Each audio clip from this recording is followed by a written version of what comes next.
yang berdiri di podium ini berkata, mari kita bersatu, kita berlutut di hadapan Tuhan.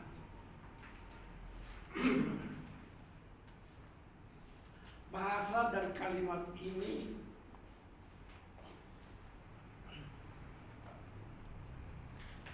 disebut two-way traffic. Pemimpin di sini mengatakan dengan yakin, ya pasti yakin. Orang yang berdiri di podium ini pasti yakin. Kalau dia mengatakan, mari kita berlutut di hadapan Tuhan. Mari kita saat itu dan berlutut di hadapan Tuhan. Yang mengatakan itu pasti tahu bahwa Tuhan yang disebut itu adalah Tuhan yang maha mengetahui, Tuhan yang maha hadir, Tuhan yang maha mendengar, Tuhan yang maha kuasa, dan Tuhan yang ada di mana-mana. Jadi patutlah jemaat itu berlutut di hadapan Tuhan. Ini ciri khas daripada ibadah santosa asih.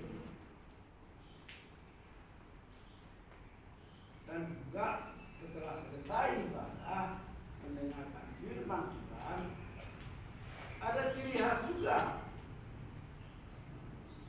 Mari kita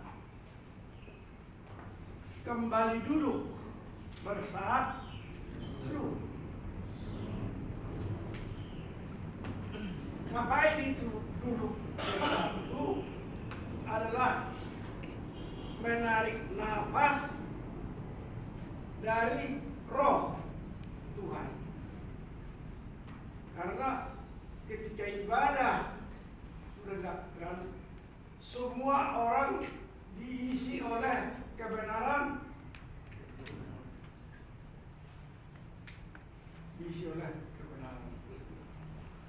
maka duduklah diam bersaat teduh untuk menarik nafas dari Tuhan. Karena kita semua adalah makhluk hidup yang diberi nafas oleh Tuhan. Begitu ya. Yang mau saya bagikan kepada saudara,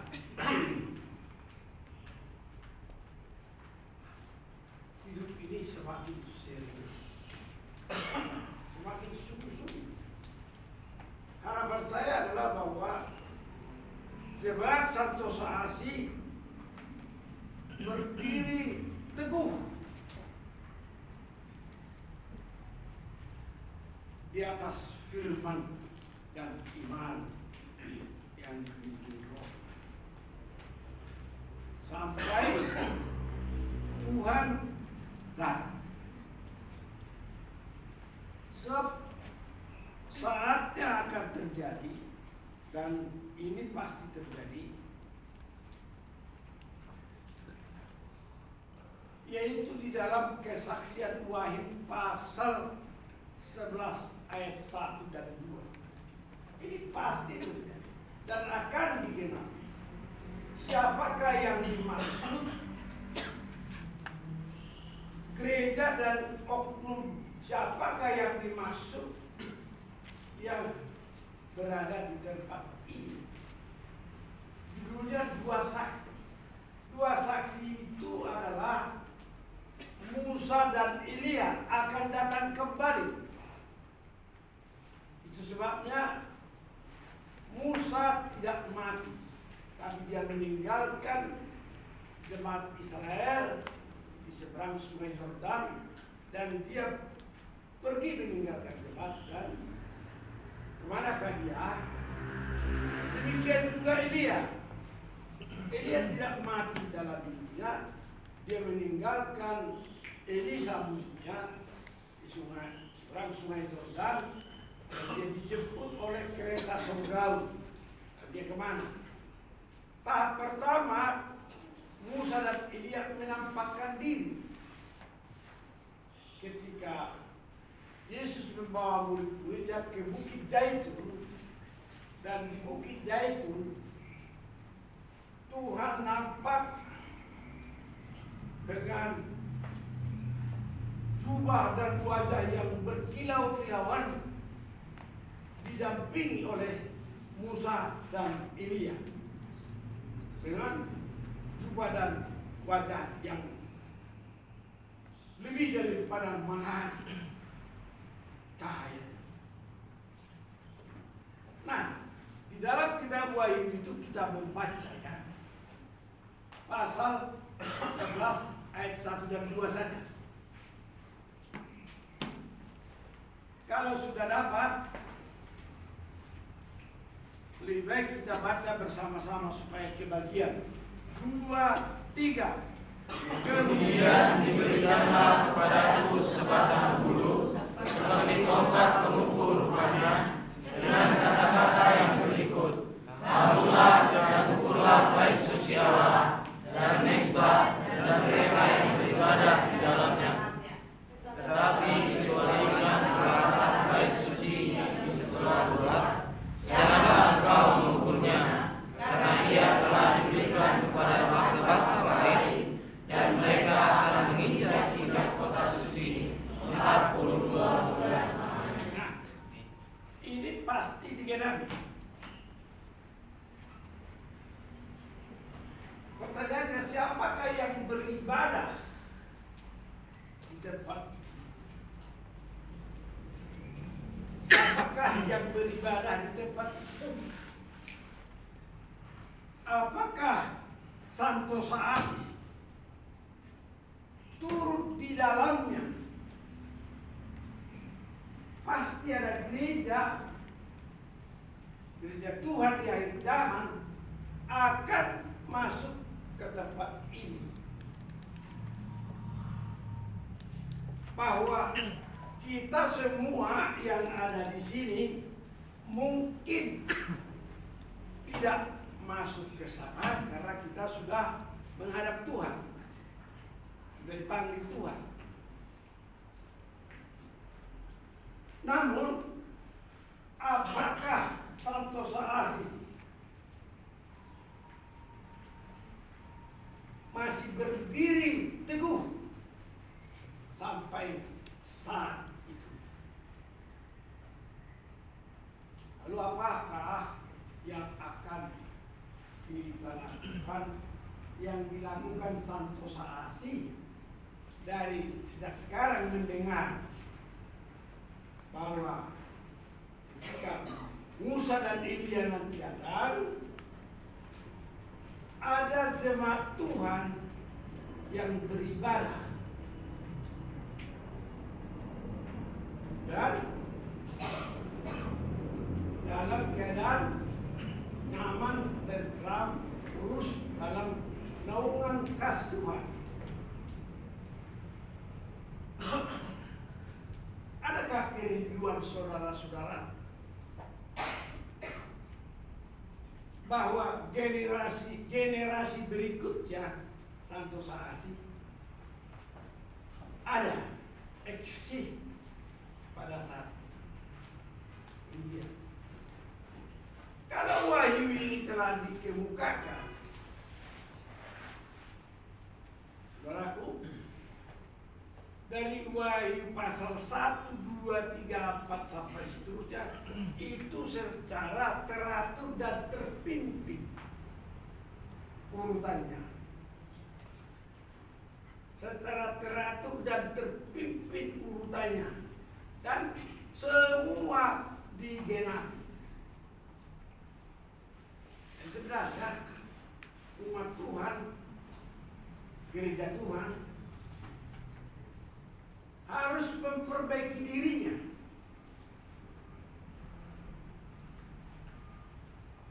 Seturut dengan di atas batu karang ini didirikan jemaatku. Alam bau tidak menguasainya. Kepada jemaatku kuberikan kunci kerajaan surga. Apa yang jemaat katakan di bumi juga dikatakan di surga. Janganlah gentar dan takut. Damai sejahteraku kutinggalkan bagimu, damai sejahteraku kuberikan kepadamu. Apakah firman Tuhan ini menjadi rema bagi gerejanya, menjadi rema bagi jemaatnya? Terserah saudara-saudara di gereja mana. Tapi apakah gerejamu punya rema? Kamu punya rema?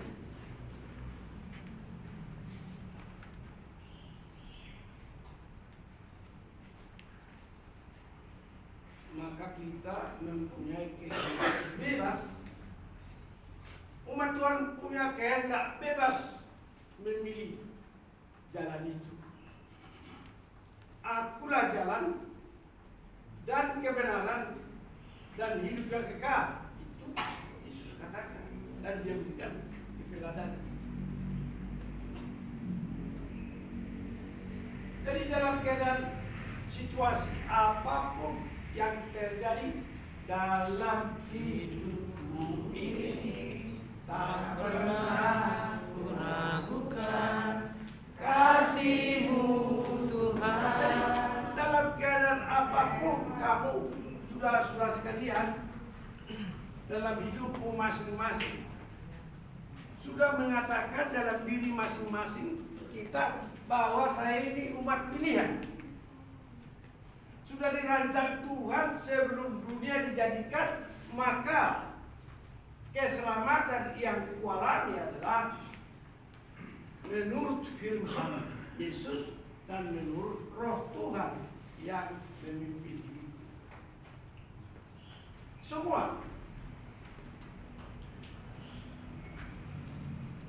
jangan lengah bekerja di ladangnya Tuhan, Roh Kudus yang beri kekuatan. Ya, jangan lengah, dan kau lengah, karena anytime, anywhere, and everywhere kau bisa jatuh, kau bisa hilang.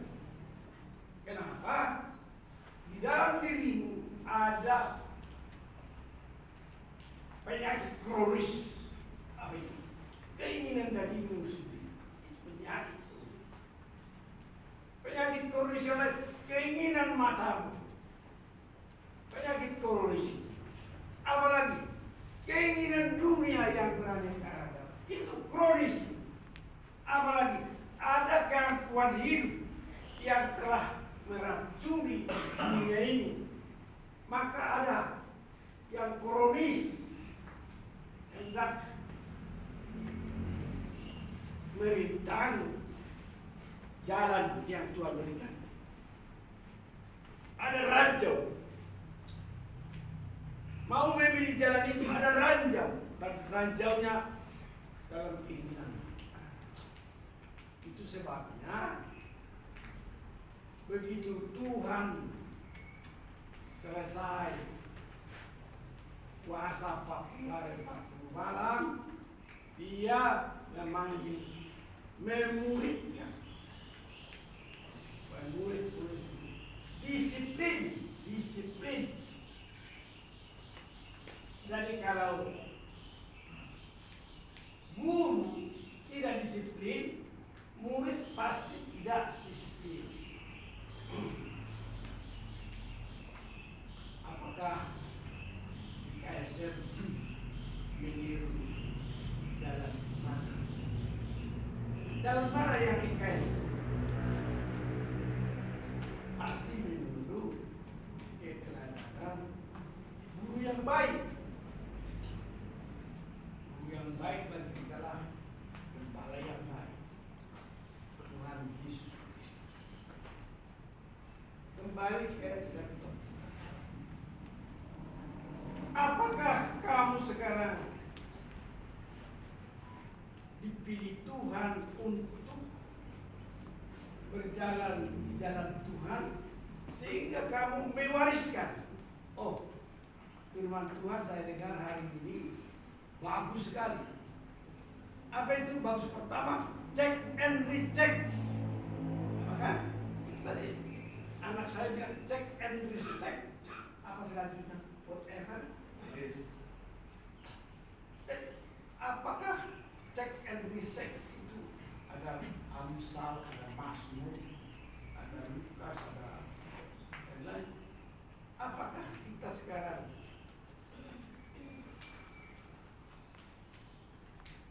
hari demi hari bertambah indah menjalani jalan Tuhan? Hari demi hari bertambah indah di jalan Tuhan, bahwa bertekad saya akan mewariskan kepada keturunan saya, kepada komunitas saya, kepada perjalanan selanjutnya, bahwa ada jemaat Tuhan yang beribadah dalam pengawasan pengendalian Tuhan sendiri. Karena Musa dan Elia akan menginjil besar-besar ke seluruh bumi. Kita akan 42 bulan. Lama jadi tidak singkat. Tidak pendek 42 itu. 3,5 tahun. 3,5 tahun hamba Tuhan itu bersiapkan kerjakan. Karena begitu hebatnya bangsa Israel menolak Tuhan. Sampai hari begitu hebatnya agama-agama lain memperkokoh pendirian mereka. Jadi, harus yang terutama dari laskar Tuhan. Maka tadi yang lagunya serikat persaudaraan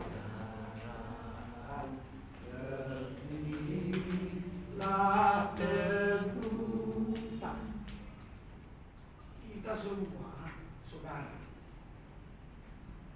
Karena kita saudara, jangan lengah. Karena kamu adalah yang panggil dan memilih keteladanan yang Tuhan ajarkan diwariskan pada komunitas yang akan datang. Amin. Amin. Mari kita bersukaria